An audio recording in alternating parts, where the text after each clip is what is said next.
עזרתם אומץ, בדקתם, שאלתם, בררתם ועשיתם את הצעד הנוסף להתקשר ולקבוע פגישה.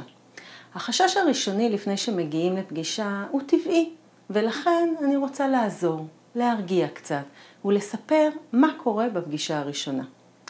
אז בפגישה הראשונה המטרה היא קודם כל להכיר, ולכן אבקש מכל אחד מכם לספר על עצמו, על משפחת המוצא, איך הכרתם, ובהמשך הפגישה נגיע לשאלה מה מביא אתכם לכאן היום ולמה דווקא עכשיו. כל אחד מבני הזוג יתאר את המצב מנקודת הראות שלו, והשני מקשיב.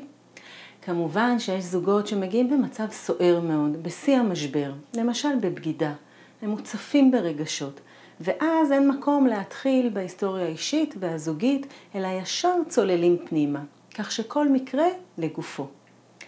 במהלך הפגישה הראשונה או השנייה אבדוק את הציפיות של כל אחד מכם מהתהליך.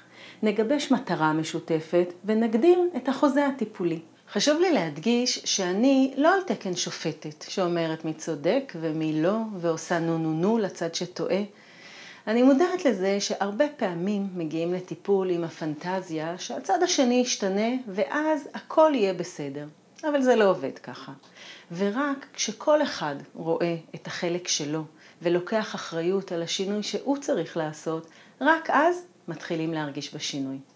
אני מאחלת לכם המון בהצלחה בטיפול. אל תוותרו על האושר שלכם.